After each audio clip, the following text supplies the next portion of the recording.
ನಮಸ್ಕಾರ, good morning. 30 ನಿಮಿಷ 30 ಸುದ್ದಿಗೆ ಸ್ವಾಗತ. ನಾನು ಪೃಥ್ವಿರಾಜ್ ಹಾರನಹಳ್ಳಿ ಸ್ಟುಡಿಯೋ ಒಳಗಡೆ ಇದ್ದೀನಿ. ಸೊ ಹೀಗಾಗಿ ಮಾಸ್ಕನ್ನು ತೆಗಿತಿದ್ದೀನಿ. ಪ್ರತಿ ಬಾರಿನೂ ಕೂಡ ಬುಲೆಟಿನ್ ಆರಂಭದಲ್ಲಿ ನಾವು ನಿಮ್ಮ ಕಳಕಳಿಯ ಮನವಿಯನ್ನು ಮಾಡ್ಕೊಳ್ತಾ ಇದ್ದೀವಿ ನಿಮ್ಮ ಬಳಿ. ಪ್ರತಿಯೊಬ್ಬರು ಮನೆಯಿಂದ ಹೊರಗಡೆ ಬಂದಂಥ ಸಂದರ್ಭದಲ್ಲಿ ಮಾಸ್ಕನ್ನು ಧರಿಸಿ ಸೋಷಿಯಲ್ ಡಿಸ್ಟೆನ್ಸನ್ನು ಮೇಂಟೈನ್ ಮಾಡಿ ಸ್ವಚ್ಛತೆಯನ್ನು ಕಾಪಾಡಿ ಅಂತ. ದಿನೇ ದಿನೇ ಪ್ರಕರಣಗಳು ರಾಜ್ಯದಲ್ಲಿ ಯಾವ ರೀತಿಯಾಗಿ ಏರಿಕೆ ಆಗ್ತಾ ಇದೆ, ಏರಿಕೆ ಆಗುತ್ತೆ ಅನ್ನೋದೊಂದು ವಿಚಾರ ಪಕ್ಕಕ್ಕಿಟ್ಬಿಡೋಣ. ನಿಮ್ಗೆಲ್ರಿಗೂ ಕೂಡ ಗೊತ್ತಿದೆ, ಎಲ್ಲೂ ಕೂಡ ಬೆಡ್ ಇಲ್ಲ. ಪ್ರಕರಣಗಳು ಜಾಸ್ತಿ ಆಗ್ತಾ ಇರುವಂಥ ಹಿನ್ನೆಲೆಯಲ್ಲಿ ಇವನ್ ಸಾವನ್ನಪ್ಪಂಥ ಸಂದರ್ಭದಲ್ಲಿ ಕ್ಯೂನಲ್ಲಿ ನಿಂತ್ಕೊಳ್ಳುವಂಥ ಪರಿಸ್ಥಿತಿ ಇದೆ. 10,000 ದುಡ್ಡನ್ನು ಕೂಡ ಕೊಡಬೇಕು ಅಂತ್ಯ ಸಂಸ್ಕಾರದ ಸಂದರ್ಭದಲ್ಲಿ. ಇಂತೆಲ್ಲ ಪರಿಸ್ಥಿತಿ ಇರುವಂಥ ಹಿನ್ನೆಲೆಯಲ್ಲಿ ಅದನ್ನು ತಡೆಗಟ್ಟುವಂಥ ನಿಟ್ಟಿನಲ್ಲಿ, ನಮ್ಮ ಕುಟುಂಬವನ್ನು ಸೇಫ್ ಮಾಡುವಂಥ ನಿಟ್ಟಿನಲ್ಲಿ, ಸಮುದಾಯವನ್ನು ಸೇಫ್ ಮಾಡಬೇಕು ಅಂದರೆ ನಮ್ಮ ಜವಾಬ್ದಾರಿಯನ್ನು ನಾವು ನಿರ್ವಹಿಸಬೇಕು. So be careful. ಈಗ ಸುದ್ದಿಗಳತ್ತ ಗಮನ ಹರಿಸೋಣ. ಅದಕ್ಕೂ ಮುಂಚೆ ಪ್ರತಿಯೊಂದು ನ್ಯೂಸ್ಗಳನ್ನು ಕೂಡ ನಿನ್ನೆಯಿಂದ ನೋಡಿದ್ವಿ. 14,000 ಕೇಸ್ ಈಗ ಆಲ್ರೆಡಿ ದಾಖಲಾಗಿರುವಂಥದ್ದು. ಸೊ ಹೀಗಾಗಿ 30 ನಿಮಿಷ 30 ಸುದ್ದಿಯಲ್ಲಿ ಯಾವೆಲ್ಲ ಸುದ್ದಿಗಳಿದ್ದಾವೆ ಒಂದೊಂದಾಗಿ ನೋಡ್ತಾ ಹೋಗೋಣ. ರಾಜ್ಯದಲ್ಲಿ ಕೊರೋನಾ 2ನೇ ಅಲೆ ಭೀಕರತೆ ಸೃಷ್ಟಿಸ್ತಾ ಇದ್ದು, ಇದೇ ಮೊದಲ ಬಾರಿಗೆ ರಾಜ್ಯದಲ್ಲಿ ದಾಖಲೆಯ ಕೊರೋನಾ ಕೇಸ್ ಪತ್ತೆ ಆಗಿದೆ. ನಿನ್ನೆ ಒಂದೇ ದಿನ 14,738 ಹೊಸ ಕೊರೋನಾ ಪ್ರಕರಣಗಳು ಪತ್ತೆಯಾಗಿವೆ. ಈ ಮೂಲಕ ರಾಜ್ಯದಲ್ಲಿ ಸೋಂಕಿತರ ಸಂಖ್ಯೆ 11,09,650ಕ್ಕೆ ಏರಿಕೆಯಾಗಿದೆ. ಕಳೆದ 24 ಗಂಟೆಯಲ್ಲಿ ರಾಜ್ಯದಲ್ಲಿ ಕೊರೋನಾ ಸೋಂಕಿನಿಂದ 66 ಜನ ಮೃತಪಟ್ಟಿದ್ದು, ಒಟ್ಟು ಸಾವಿನ ಸಂಖ್ಯೆ 13,112ಕ್ಕೆ ಏರಿಕೆಯಾಗಿದೆ. ರಾಜ್ಯ ರಾಜಧಾನಿ ಬೆಂಗಳೂರಲ್ಲಿ ಸೋಂಕು ಸ್ಫೋಟವಾಗ್ತಾ ಇದೆ. ನಿನ್ನೆ ಒಂದೇ ದಿನ ಬೆಂಗಳೂರಲ್ಲಿ 10,497 ಹೊಸ ಕೊರೋನಾ ಕೇಸ್ ಪತ್ತೆಯಾಗಿದೆ. ಅಲ್ಲದೆ ಬೆಂಗಳೂರಲ್ಲೇ 30 ಮಂದಿ ಕೊರೋನಾಗೆ ಸಾವನ್ನಪ್ಪಿದ್ದಾರೆ. 3,591 ಮಂದಿ ಸೋಂಕಿನಿಂದ ಗುಣಮುಖರಾಗಿ ಡಿಸ್ಚಾರ್ಜ್ ಆಗಿದ್ದು, ಬೆಂಗಳೂರಲ್ಲಿ ಸೋಂಕಿತರ ಸಂಖ್ಯೆ 5,12,521ಕ್ಕೆ ಏರಿಕೆಯಾಗಿದೆ. 555 ಮಂದಿಗೆ ಐಸಿಯುನಲ್ಲಿ ಚಿಕಿತ್ಸೆಯನ್ನು ನೀಡಲಾಗ್ತಾ ಇದೆ. ಆರೋಗ್ಯ ಸಚಿವ ಸುಧಾಕರ್ ಕಳೆದ ರಾತ್ರಿ ನೈಟ್ ರೌಂಡ್ಸ್ ಅನ್ನ ಮಾಡಿದ್ದಾರೆ. ಆಸ್ಪತ್ರೆಗಳಲ್ಲಿ ಬೆಡ್ ವ್ಯವಸ್ಥೆ ಇದೆಯಾ, ಟ್ರೀಟ್ಮೆಂಟ್ ಸರಿಯಾಗಿ ಕೊಡ್ತಿದ್ದಾರಾ, ಸರ್ಕಾರದ ಗೈಡ್ ಲೈನ್ಸ್ ಫಾಲೋ ಮಾಡ್ತಿದ್ದಾರಾ ಅನ್ನುವಂಥ ಬಗ್ಗೆ ಪರಿಶೀಲನೆಯನ್ನು ನಡೆಸಿದ್ದಾರೆ. ಕೊಲಂಬಿಯಾ ಏಷ್ಯಾ ಆಸ್ಪತ್ರೆಗೆ ಭೇಟಿ ನೀಡಿದಂಥ ಸುಧಾಕರ್ ಆಡಳಿತ ಮಂಡಳಿಯವರನ್ನ ತರಾಟೆಗೆ ತೆಗೆದುಕೊಂಡಿದ್ದಾರೆ. ನಿಮ್ಮ ಆಸ್ಪತ್ರೆಯಲ್ಲಿ ಎಷ್ಟು ಕೋವಿಡ್ ಬೆಡ್ಗಳಿವೆ, ಇಂದು ಡಿಸ್ಚಾರ್ಜ್ ಆಗಿರುವವರಿಗೆ ಎಷ್ಟು ಬಿಲ್ ಮಾಡಿದ್ದೀರಾ, ಬಿಲ್ ಸ್ಯಾಂಪಲ್ಗಳನ್ನು ಕೊಡಿ ಅಂತ ಪ್ರಶ್ನೆ ಮಾಡಿದ್ದು ಆಡಳಿತ ಮಂಡಳಿಯವರು ಕಕ್ಕಾಬಿಕ್ಕಿಯಾಗಿದ್ದರು. ಬಂದಂಥ ಸಂದರ್ಭದಲ್ಲಿ ಇದು ಹಠಾತ್ ಭೇಟಿಯಾಗಿದ್ದರಿಂದ ತಾವು ಕೂಡ ನನ್ನ ಜೊತೆ ನೋಡಿದಿರಿ. ಹಲವಾರು ನಮ್ಮ ಪ್ರಶ್ನೆಗಳಿಗೆ, ನಾವು ಕೇಳಿರುವಂಥ ಮಾಹಿತಿಗೆ ಅವರ ಉನ್ನತ ಮಟ್ಟದ ಅಧಿಕಾರಿಗಳನ್ನು, ಆಡಳಿತ ಮಂಡಳಿಯ ಅಧಿಕಾರಿಗಳನ್ನು ಮಾತನಾಡಿ ಅವರನ್ನು ಸ್ಥಳಕ್ಕೆ ಕರೆಸೋವರೆಗೂ ಕೂಡ ಅವರು ಎದುರ್ಕೊಂಡು ಕೊಟ್ಟರೋ ಕೊಡಲಿಲ್ಲೋ ಗೊತ್ತಿಲ್ಲ. ಹಾಗಾಗಿ ಸುಮಾರು 1.5-2 ತಾಸು ಆಯಿತು. ಅಂತಿಮವಾಗಿ ನಮ್ಮ ರಿಟೈರ್ಡ್ ಕರ್ನಲ್ ತಿವಾರಿಯವರು, ರಾಹುಲ್ ತಿವಾರಿಯವರು ಇದನ್ನೆಲ್ಲ ಕೂಡ ನೋಡ್ಕೊಳ್ಳೋಂಥ GM ಆಗಿದ್ದಾರೆ. ಅವರು ಬಂದ ಮೇಲೆ ಎಲ್ಲ ಮಾಹಿತಿಯನ್ನು ಒದಗಿಸಿದ್ದಾರೆ. 73 ವರ್ಷ ಕೋವಿಡ್ ಪಾಸಿಟಿವ್ ಮಹಿಳೆ ಸಮಸ್ಯೆ ಆಲಿಸಲಿಕ್ಕೆ ಬೆಂಗಳೂರಿನ ರಾಜಾಜಿನಗರದ ESI ಆಸ್ಪತ್ರೆಗೆ BBMP ಮಾಜಿ ಕಾರ್ಪೊರೇಟರ್ ಎಂ ಶಿವರಾಜು ಭೇಟಿಯನ್ನು ಕೊಟ್ಟಿದ್ರು. ಈ ವೇಳೆ ಕೋವಿಡ್ ವಾರ್ಡ್ಗೆ ಭೇಟಿ ನೀಡಿ ಸಮಸ್ಯೆ ಆಲಿಸಿದಾಗ ಶಾಕ್ ಆಗಿದ್ದಾರೆ. ಕೊರೋನಾದಿಂದ ಮೃತಪಟ್ಟಿರುವಂಥ ಶವದ ಪಕ್ಕದಲ್ಲೇ ರೋಗಿಗಳಿಗೆ ಟ್ರೀಟ್ಮೆಂಟ್ ನೀಡಲಾಗ್ತಾ ಇದೆ. ಸತ್ತ ಶವಗಳನ್ನು ಇಡಲಿಕ್ಕೆ ಜಾಗವಿಲ್ಲದ ದುಸ್ಥಿತಿ ನಿರ್ಮಾಣವಾಗಿದೆ.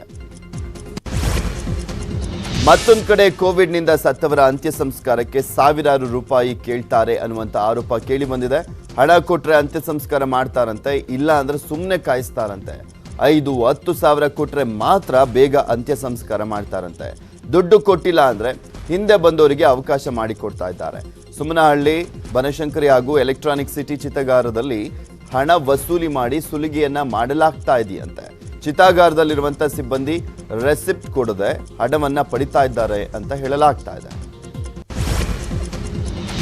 ಏಪ್ರಿಲ್ 19ರಿಂದ ಏಪ್ರಿಲ್ 27ರವರೆಗೆ ನಡೆಯುವಂಥ ಐತಿಹಾಸಿಕ ಕರಗ ಉತ್ಸವವನ್ನು ಸರಳವಾಗಿ ಆಚರಿಸಲಿಕ್ಕೆ ತೀರ್ಮಾನಿಸಲಾಗಿದೆ.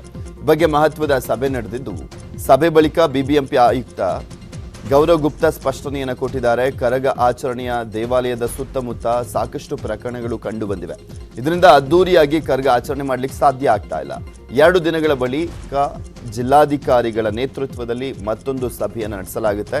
ಸಭೆ ನಡೆದ ಬಳಿಕ ಕರಗ ಹೇಗೆ ಆಚರಣೆ ಮಾಡಬೇಕು ಅಂತ ಒಮ್ಮತದ ತೀರ್ಮಾನವನ್ನ ತಗೋತೀವಿ ಅಂತ ಹೇಳಿದ್ದಾರೆ.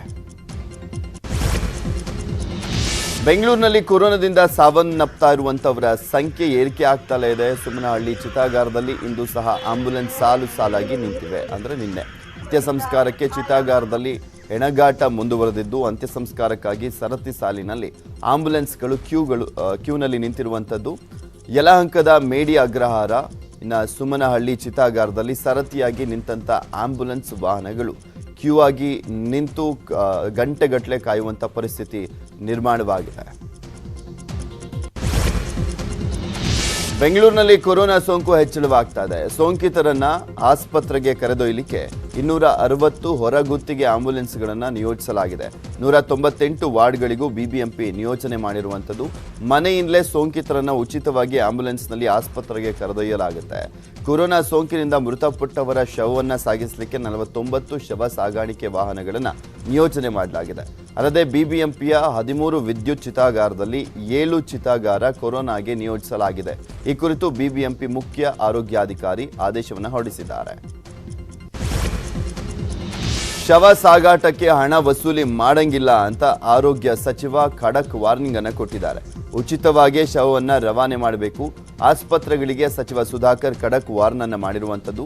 ಹೆಣದ ಮೇಲೆ ಶೋಷಣೆ ಸರಿಯಲ್ಲ, ಖಂಡಿತವಾಗಿ ಅಂತಹವರ ವಿರುದ್ಧ ಕ್ರಮವನ್ನು ಕೈಗೊಳ್ಳಿದ್ದೇವೆ.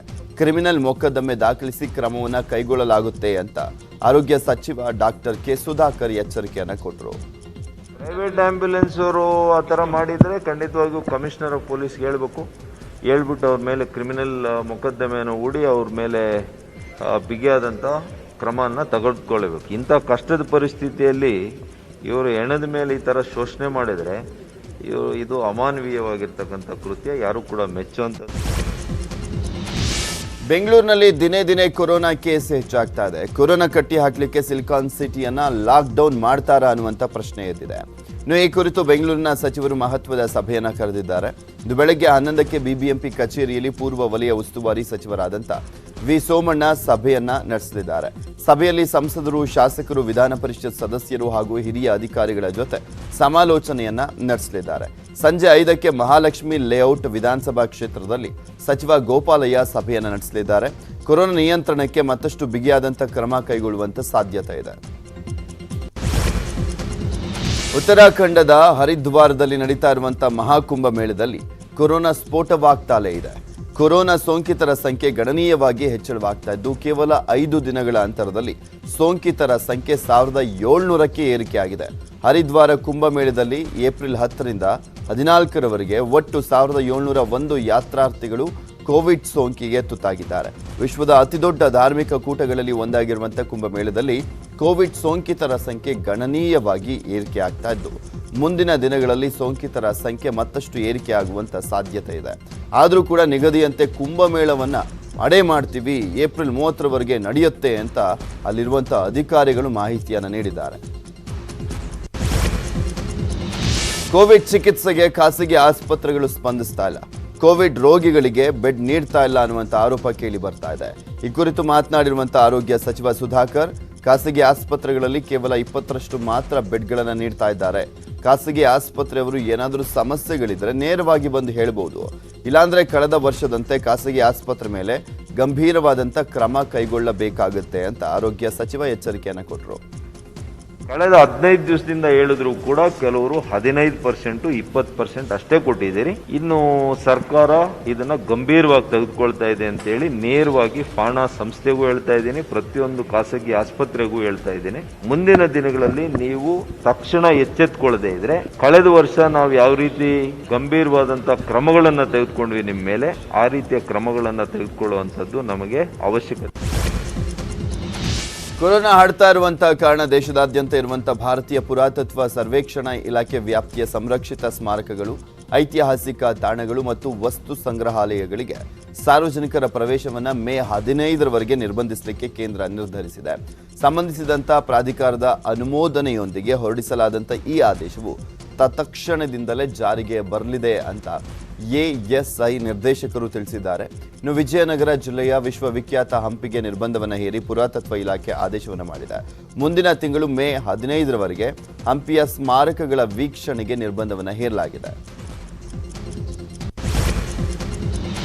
ದೇಶದಲ್ಲಿ ಕೊರೋನಾ ಸೋಂಕು ಹೆಚ್ಚಳವಾಗ್ತಾ ಇರುವಂತ ಕಾರಣ ನೀಟ್ ಪಿಜಿ ಪರೀಕ್ಷೆಯನ್ನ ಮುಂದೂಡಲಾಗಿದೆ ಅಂತ ಕೇಂದ್ರ ಆರೋಗ್ಯ ಸಚಿವ ಡಾಕ್ಟರ್ ಹರ್ಷವರ್ಧನ್ ತಿಳಿಸಿದ್ದಾರೆ. ದೇಶದಲ್ಲಿ ದಿನೇ ದಿನೇ ಕೊರೋನಾ ಸೋಂಕು ಹೆಚ್ಚಳವಾಗ್ತಾ ಇರುವಂತದ್ರಿಂದ ಸಿಬಿಎಸ್ಇ 10ನೇ ತರಗತಿ ಹಾಗೂ 12ನೇ ತರಗತಿ ಪರೀಕ್ಷೆಯನ್ನ ಮುಂದೂಡಲಾಗಿತ್ತು. 10ನೇ ತರಗತಿ ರದ್ದಾಗಿದೆ, 12ನೇ ತರಗತಿ ಪರೀಕ್ಷೆಯನ್ನ ಮುಂದೂಡಲಾಗಿದೆ. ಇದೀಗ ನೀಟ್ ಪಿಜಿ ಪರೀಕ್ಷೆಗಳನ್ನ ಕೂಡ ಮುಂದೂಡಲಾಗಿದೆ. ಏಪ್ರಿಲ್ 18ರಂದು ಪರೀಕ್ಷೆ ನಡೆಯಬೇಕಾಗಿತ್ತು. ಕೊರೋನಾ ಪರಿಸ್ಥಿತಿ ನೋಡಿಕೊಂಡು ಮುಂದಿನ ಪರೀಕ್ಷಾ ದಿನಾಂಕವನ್ನ ಪ್ರಕಟಿಸಲಾಗುತ್ತೆ ಅಂತ ಸಚಿವರು ಹೇಳಿದರು. ಕೊರೋನಾ 2ನೇ ಅಲೆ ಹೊಡೆತಕ್ಕೆ ಉತ್ತರ ಕನ್ನಡ ಜಿಲ್ಲೆಯ ಪ್ರವಾಸೋದ್ಯಮ ನೆಲ ಕಚ್ಚಿದೆ. ಕಳೆದ 2 ತಿಂಗಳ ಹಿಂದೆ ನಿರೀಕ್ಷೆಗೂ ಮೀರಿ ಅಭಿವೃದ್ಧಿಯತ್ತ ಸಾಗ್ತಾ ಇದ್ದಂಥ ಪ್ರವಾಸೋದ್ಯಮ ಈಗ ಪ್ರವಾಸಿಗರು ಇಲ್ಲದೆ ಬಿಕ್ಕು ಅಂತ ಇದೆ. ಫೆಬ್ರವರಿ ಮಾರ್ಚ್ ತಿಂಗಳಲ್ಲಿ ಉತ್ತರ ಕನ್ನಡ ಜಿಲ್ಲೆಯ ವಿವಿಧ ಪ್ರವಾಸಿ ಸ್ಥಳಗಳಿಗೆ 6 ಲಕ್ಷ ಪ್ರವಾಸಿಗರು ಭೇಟಿಯನ್ನು ನೀಡಿದ್ರು. ಆದರೆ ಕಳೆದ 15 ದಿನಗಳಿಂದ ಪ್ರವಾಸಿಗರ ಸಂಖ್ಯೆಯಲ್ಲಿ ಇಳಿಮುಖವಾಗಿದ್ದು ಪ್ರವಾಸೋದ್ಯಮವನ್ನೇ ನೆಚ್ಚಿಕೊಂಡು ಬಂಡವಾಳ ಹಾಕಿದಂಥ ಪ್ರವಾಸೋದ್ಯಮಿಗಳು ಕಂಗಾಲಾಗಿದ್ದಾರೆ. ಸರ್ವಪಕ್ಷ ಸಭೆಗೆ ಏಕ್ ಹೋಗಬೇಕು ಅಂದಿದ್ದಂಥ ಡಿಕೆಶಿ ಎಚ್ಡಿಕೆಗೆ ಸಿಟಿ ರವಿ ಟಾಂಗನ ಕೊಟ್ಟಿದ್ದಾರೆ. ಕೊರೋನಾ ರಾಜಕಾರಣ ಮಾಡಿಲ್ಲ, ಇವರು ಏಕ್ ರಾಜಕಾರಣ ಮಾಡ್ತಿದ್ದಾರೆ. ರಾಜಕಾರಣವನ್ನೇ ಮಾಡಬೇಕು ಅಂದರೆ ಬೇರೆ ಸಾಕಷ್ಟು ವಿಚಾರಗಳಿದಾವೆ, ಅಲ್ಲಿ ಮಾಡಲಿ, ಇದು ರಾಜಕಾರಣದ ವಿಚಾರವಲ್ಲ ಅಂತ ಹೇಳಿದರು. ಅಲ್ಲದೆ ಕೊರೋನಾ ಬಿಜೆಪಿ ಬೆಂಬಲಿಗರಿಗೆ ಮಾತ್ರ ಬರುತ್ತಾ? ಬಿಜೆಪಿ, ಜೆಡಿಎಸ್, ಕಾಂಗ್ರೆಸ್ ಎಲ್ಲರಿಗೂ ಬರ್ತಾ ಇದೆ. ಕೊರೋನಾ ಕುರಿತು ಸಿಎಂ ಸರ್ವಪಕ್ಷ ಸಭೆ ಕರೆದಿದ್ದಾರೆ, ವಿಪಕ್ಷದವರು ಭಾಗವಹಿಸಬೇಕು ಅಂತ ಹೇಳಿದರು. ಆಡಳಿತ ಮತ್ತು ಪ್ರತಿಪಕ್ಷಗಳ ನಡುವೆ ಜಿದ್ದಾಜಿದ್ದಿನ ಕಣವಾಗಿರುವಂತಹ 3 ಕ್ಷೇತ್ರಗಳ ಉಪಚುನಾವಣೆ ಬಹಿರಂಗ ಪ್ರಚಾರಕ್ಕೆ ತೆರೆಬಿದ್ದಿದೆ. ನಾಳೆ ಬೆಳಗ್ಗೆ 7 ಗಂಟೆಯಿಂದ ಸಂಜೆ 5 ಗಂಟೆಯವರೆಗೂ ಮತದಾನ ಕೂಡ ನಡೆಯಲಿದ್ದು ಬಿಜೆಪಿ, ಕಾಂಗ್ರೆಸ್, ಜೆಡಿಎಸ್ ಹಾಗೂ ಪಕ್ಷೇತರ ಅಭ್ಯರ್ಥಿಗಳ ಭವಿಷ್ಯವನ್ನು ಮತಯಂತ್ರಗಳಲ್ಲಿ ಬರೆಯಲಿದ್ದಾನೆ ಮತದಾರ. ಬೆಳಗಾವಿ ಲೋಕಸಭೆ, ಮಸ್ಕಿ ಹಾಗೂ ಬಸವ ಕಲ್ಯಾಣ ವಿಧಾನಸಭಾ ಉಪಚುನಾವಣೆಗಳಲ್ಲಿ ಬಿಜೆಪಿ, ಕಾಂಗ್ರೆಸ್ ನಡುವೆ ನೇರ ಹಣಾಹಣಿ ಇದೆ. ಅಭ್ಯರ್ಥಿಗಳು ಮನೆ ಮನೆ ಪ್ರಚಾರವನ್ನು ನಡೆಸಲಿದ್ದಾರೆ. ನಾಳೆ ಮತದಾನ ನಡೆಯಲಿದ್ದು ಮೇ 2ರಂದು ಫಲಿತಾಂಶ ಹೊರಬೀಳುತ್ತೆ. ರಾಯಚೂರಿನ ಮಸ್ಕಿ ಬೈ ಎಲೆಕ್ಷನ್ ಬಹಿರಂಗ ಪ್ರಚಾರಕ್ಕೆ ತೆರೆಬಿದ್ದಿದೆ. ನಾಳೆ ಮತದಾನ ನಡೆಯಲಿದ್ದು ಒಟ್ಟು 62 ಸೂಕ್ಷ್ಮ, 7 ಅತಿ ಸೂಕ್ಷ್ಮ ಮತಗಟ್ಟೆಗಳು ಅಂತ ಗುರುತಿಸಲಾಗಿದೆ. ಭದ್ರತೆಗಾಗಿ ಕ್ಷೇತ್ರದಲ್ಲಿ 739 ಪೊಲೀಸ್ ಪೇದೆಗಳು, 71 ASI, 25 PSI, 7 CPI, 3 DSP, KSRP ಪೊಲೀಸರನ್ನ ನಿಯೋಜನೆ ಮಾಡಲಾಗಿದೆ. ನಾಡಿದ್ದು ನಡೆಯುವಂಥ ಉಪಚುನಾವಣೆ ಕ್ಷೇತ್ರಗಳಲ್ಲಿ ಅಂದರೆ ನಾಳೆ ಕೆಲಸ ನಿರ್ವಹಿಸುವಂಥ ಮತದಾರರಿಗೆ ರಜೆಯನ್ನ ಘೋಷಣೆ ಮಾಡಲಾಗಿದೆ. ಸರ್ಕಾರಿ ಹಾಗೂ ಖಾಸಗಿ ಶಾಲಾ ಕಾಲೇಜುಗಳು, ಅನುದಾನಿತ ಹಾಗೂ ಅನುದಾನ ರಹಿತ ವಿದ್ಯಾಸಂಸ್ಥೆಗಳು, ಎಲ್ಲ ಶೈಕ್ಷಣಿಕ ಸಂಸ್ಥೆಗಳು, ಕೇಂದ್ರ ಹಾಗೂ ರಾಜ್ಯ ಸರ್ಕಾರ ಕಚೇರಿಗಳು ಹಾಗೂ ಕೈಗಾರಿಕಾ ಸಂಸ್ಥೆಗಳಲ್ಲಿ ಕೆಲಸ ಮಾಡುವಂಥ ನೌಕರರಿಗೆ ವೇತನ ಸಹಿತ ರಜೆಯನ್ನು ಘೋಷಣೆ ಮಾಡಲಾಗಿದೆ. 6ನೇ ವೇತನ ಆಯೋಗಕ್ಕೆ ಆಗ್ರಹಿಸಿ ಬೆಂಗಳೂರಲ್ಲಿ ಸಾರಿಗೆ ನೌಕರರ ಕ್ಯಾಂಡಲ್ ಲೈಟ್ ಚಳುವಳಿ ನಡೆಸಲಾಗಿದೆ. ಮೊದಲು ಮೌರ್ಯ ಸರ್ಕಲ್ನಲ್ಲಿ ಚಳುವಳಿ ನಡೆಸಲಿಕ್ಕೆ ನಿಗದಿಯಾಗಿತ್ತು. ಆದರೆ ಪೊಲೀಸರು ಅವಕಾಶ ನೀಡದ ಹಿನ್ನೆಲೆಯಲ್ಲಿ ಗಾಂಧಿನಗರದ ಕಚೇರಿಯ ಬಳಿಯೇ ಚಳುವಳಿ ನಡೆಸಿದ್ರು. ಗಾಂಧಿನಗರದ ಡಾಕ್ಟರ್ ರಾಜ್ಕುಮಾರ್ ಪ್ರತಿಮೆಗೆ ಮಾಲಾರ್ಪಣೆ ಮಾಡಿ ದೀಪ ಬೆಳಗುವ ಮೂಲಕ ಚಳುವಳಿ ಆರಂಭಿಸಿದ್ರು. ಕ್ಯಾಂಡಲ್ ಲೈಟ್ ಚಳುವಳಿಗೆ ಹಿರಿಯ ಹೋರಾಟಗಾರ ಎಚ್.ಎಸ್. ದೊರೆಸ್ವಾಮಿ ಸಾಥ್ ಕೊಟ್ಟರು. ಅದು ತಾರತಮ್ಯ ಆಗುತ್ತೆ. ಈ ಒಂದು ತಾರತಮ್ಯ ನೀತಿಯನ್ನ ಅಪಮಾನ ಆಗುತ್ತೆ. ಸರ್ಕಾರ ಪದೇ ಪದೇ ಇದಾಗೆ ನೋಡ್ತಾ ಹೋಗೋಣ. ತುಮಕೂರಿನ ಪಾವಗಡದಲ್ಲಿ ನಡೀತಾ ಇದ್ದಂಥ ಮಡ್ಕಾ ದಂಧೆಗೆ ಜಿಲ್ಲಾ ಪೊಲೀಸ್ ಬ್ರೇಕ್ ಹಾಕಿದ್ದಾರೆ. ಆಂಧ್ರ, ತೆಲಂಗಾಣ ಹಾಗೂ ಕರ್ನಾಟಕದಲ್ಲಿ ಮಡ್ಕಾ ದಂಧೆ ನಡೆಸಿ ಕುಖ್ಯಾತನಾಗಿದ್ದಂಥ ಅಶ್ವತ್ನನ್ನ ಎಡೆಮುರಿ ಕಟ್ಟಿರುವಂಥ ತುಮಕೂರು ಪೊಲೀಸರು ಗೂಂಡಾ ಕಾಯ್ದೆಯಡಿ ಜಿಲ್ಲಾ ಕಾರಾಗೃಹಕ್ಕೆ ಹಾಕಿದ್ದಾರೆ. ವಿಜಯನಗರ ಜಿಲ್ಲೆಯ ಹಗರಿಬೊಮ್ಮನಹಳ್ಳಿ ತಾಲೂಕಿನ ಕಿತ್ತನೂರು ಗ್ರಾಮದಲ್ಲಿ ಮುಳ್ಳಿನ ಜಾತ್ರೆ ನಡೆದಿದೆ. ಮುಳ್ಳಿನ ಮೇಲೆ ಬಿದ್ದು ಹೊರಳಾಡಿ ಭಕ್ತರು ಪರಾಕಾಷ್ಠೆಯನ್ನು ಮೆರೆದಿದ್ದಾರೆ. ಆಂಜನೇಯ ಸ್ವಾಮಿ ದೇವಾಲಯದ ಬಳಿ ಮುಳ್ಳಿನ ರಾಶಿಯನ್ನು ಹಾಕಿ ಅದರ ಮೇಲೆ ಬಿದ್ದು ಭಕ್ತರು ಭಕ್ತಿಯನ್ನು ತೋರಿಸಿದರು. ಕೊಡಗಿನಲ್ಲಿ ಮತ್ತೆ ಬೆಟ್ಟ ಕುಸಿಯುವಂತ ಭೀತಿ ಎದುರಾಗಿದೆ. ಕಳೆದ 3 ವರ್ಷಗಳಿಂದ ನಿರಂತರವಾಗಿ ಕೊಡಗಿನಲ್ಲಿ ಭೂಕುಸಿತವಾಗ್ತಾ ಇದೆ. ಈಗಲೂ ಕೂಡ ಅದೇ ಭಯದಲ್ಲಿ ಜನರು ವಾಸಿಸ್ತಾ ಇದ್ದಾರೆ. ವಿರಾಜಪೇಟೆಯ ಅಯ್ಯಪ್ಪ ಸ್ವಾಮಿಯ ಮಲೆತಿರಿಕ ಬೆಟ್ಟ ನೆಹರು ನಗರದಲ್ಲಿ ಬೆಟ್ಟಗಳು ಬಾಯಿ ತೆರೆದು ನಿಂತಿವೆ. ಬೆಟ್ಟಗಳು ಕುಸಿಯುವಂತ ಸಾಧ್ಯತೆ ಹೆಚ್ಚಿದೆ ಅಂತ ವಿಜ್ಞಾನಿಗಳು ಹೇಳ್ತಾ ಇದ್ದಾರೆ. ಬಾಗಲಕೋಟೆ ಜಿಲ್ಲೆಯ ಬಾದಾಮಿ ದೇಗುಲ ಇರುವಂತ ಜಾಗದಲ್ಲಿ ಹಾಸ್ಟೆಲ್ ನಿರ್ಮಾಣ ಮಾಡಲಿಕ್ಕೆ ಹೊರಟಿರುವಂತ ಪುರಸಭೆ ನಿರ್ಧಾರಕ್ಕೆ ಹಿಂದೂಪರ ಸಂಘಟನೆಗಳು ವಿರೋಧವನ್ನು ವ್ಯಕ್ತಪಡಿಸ್ತಾ ಇದ್ದಾವೆ. ಕಿಡಿಗೇಡಿಗಳು ದೇವಸ್ಥಾನದ ಹುಂಡಿ ಬೀಗ ಮುರಿದು ಹಣ ದೋಚಿರುವಂತ ಘಟನೆ ಚಿತ್ರದುರ್ಗದಲ್ಲಿ ನಡೆದಿದೆ. ಶೃಂಗೇರಿ ಮಠದಲ್ಲಿ ಯಾರೂ ಇಲ್ಲದ ವೇಳೆ ಖತರ್ನಾಕ್ ಕಳ್ಳನೋರ್ವ ಮಠದಲ್ಲಿದ್ದಂಥ ಕಬ್ಬಿಣದ ಹುಂಡಿ ಬೀಗ ಮುರಿದು ಅದರಲ್ಲಿದ್ದಂಥ ಸಾವಿರಾರು ರೂಪಾಯಿ ಹಣವನ್ನು ದೋಚಿದ್ದಾನೆ. ಕಳ್ಳನ ಕೈಚಳಕ ಸಿಸಿಟಿವಿ ಕ್ಯಾಮೆರಾದಲ್ಲಿ ಸೆರೆಯಾಗಿದೆ. ಅತ್ಯುತ್ತಮ ಪೋಷಕ ನಟ ಎನ್ನುವಂತ ರಾಜ್ಯ ಪ್ರಶಸ್ತಿ ವಿಜೇತನಿಗೆ ತನ್ನ ಕುಟುಂಬವನ್ನೇ ಪೋಷಿಸಲಾಗದಂತಹ ಸ್ಥಿತಿ ಎದುರಾಗಿದೆ. ಪವರ್ ಸ್ಟಾರ್ ಪುನೀತ್ ರಾಜ್ಕುಮಾರ್ ನಾಯಕ ನಟನಾಗಿ ಅಭಿನಯಿಸಿರುವಂಥ ಯುವರತ್ನ ಚಿತ್ರದಲ್ಲಿ ಕಾಲೇಜಿನ ಗುಮಾಸ್ತನ ಪಾತ್ರದಲ್ಲಿ ಮಿಂಚಿದ್ದಂಥ ಎಂಕೆ ಮಠ ಇದೀಗ ಸಹಾಯಕ್ಕಾಗಿ ಅಂಗಲಾಚಿದ್ದಾರೆ. ಮುರುಗೇಶ್ ನಿರ್ದೇಶಿಸ್ತಾ ಇರುವಂಥ ಅಗ್ರಸೇನಾ ಚಿತ್ರದ ಸಾಂಗ್ ಶೂಟಿಂಗ್ ಭರದಿಂದ ಸಾಗಿದೆ. ಯಶವಂತಪುರದ ಲೈಟ್ ಹೌಸ್ ಸ್ಟುಡಿಯೋನ ಸೆಟ್ನಲ್ಲಿ ಕಲರ್ಫುಲ್ ಬ್ಯಾಕ್ಗ್ರೌಂಡ್ನಲ್ಲಿ ನಾಯಕ ಅಮರ್ ಹಾಗೂ ನಾಯಕಿ ರಚನಾ ನಡುವಿನ ಡ್ಯುಯೆಟ್ ಹಾಡನ್ನು ಚಿತ್ರೀಕರಿಸಲಾಗ್ತಾ ಇದೆ. ಸ್ಯಾಂಡಲ್ವುಡ್ನ ಸುಂದರಿ ಐಶಾನಿ ಶೆಟ್ಟಿ ನಟಿಸ್ತಾ ಇರುವಂಥ ಲೇಟೆಸ್ಟ್ ಸಿನಿಮಾ ಧರಣಿ ಮಂಡಲ ಮಧ್ಯದೊಳಗೆ.